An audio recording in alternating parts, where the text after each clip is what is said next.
اسی جنت کا ذکر کر رہے ہیں، اسی جنت کا شوق سینوں کے اندر پالے ہوئے ہیں۔ تو جنت اللہ کی رضا کا نام ہے۔ تو حسنات دنیا جب طلب کی جاتی ہیں تو دنیا کی نعمتیں ہیں، اور جب حسنات آخرت طلب کی جاتی ہے تو اس میں سے نمایاں چیز جنت ہے۔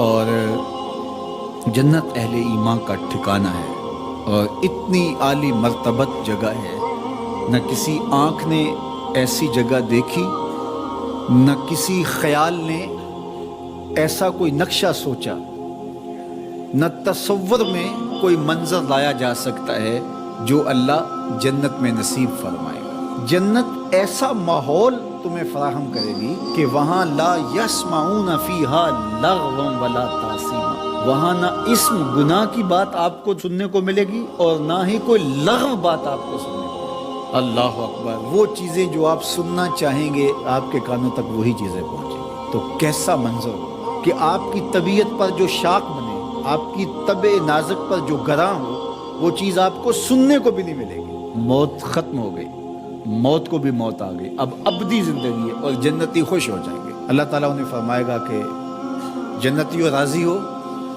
وہ کہیں گے ما لنا لا نرضى، ہم کیوں راضی نہیں ہوں گے؟ ہمیں تو وہ ملا جس کا ہم تصور بھی نہیں کر سکتے۔ اللہ فرمائے گا میں تجھے کچھ اور دینے لگا ہوں جس سے تم بالکل راضی ہو جاؤ گے۔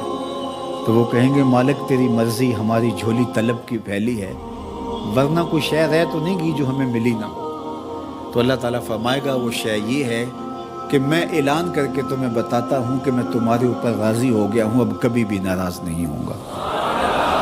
اور یہ چیز جنت والوں کے لیے خوشی کا باعث ہوگی کہ رب اب کبھی بھی ہم پہ ناراض نہیں ہوگا۔ اللہ اکبر!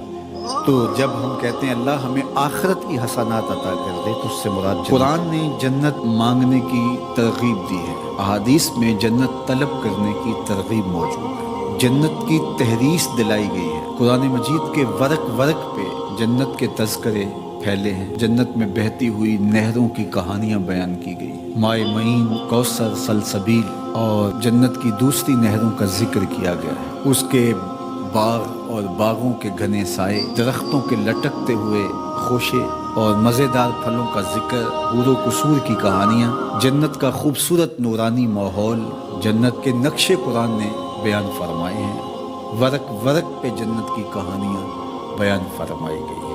یہ اسی لیے بیان کی گئی ہیں کہ ہمارے دل میں اس کی حرص پیدا ہو، اس کی طلب جاگے، اور وہ اللہ کی رضا کا مظہر ہے۔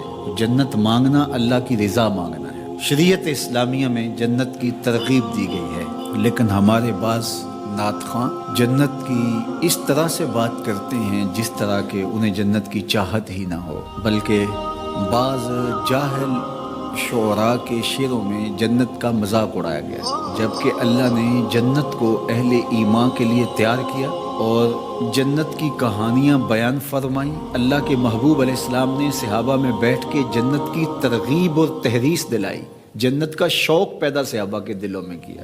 اور یہاں نعت خان صاحب کہہ رہے ہیں کہ ہرے تو کیڑی جنت دا کرنا ہے تذکرہ، میاں اسی جنت کا جس جنت کا تذکرہ قرآن نے کیا ہے، اسی جنت کا جس جنت کے لیے رسول خدا صلی اللہ علیہ وآلہ وسلم نے کہا کہ جب رب سے مانگو جنت الفردوس مانگو، اسی جنت کا ذکر کر رہے ہیں میاں جس کے لیے حضور ہاتھ پھیلا کے اللہ سے جنت کی طلب کرتے تھے، اسی جنت کے لیے جس جنت کی صحابہ کو حضور نے بشارت دی ہے، ابو بکر فی الجنہ، عمر فی الجنہ، عثمان فی الجنہ، علی فی الجنہ، طلحہ فی الجنہ، زبیر فی الجنہ، عشرہ مبشرہ کو بشارت دی ہے۔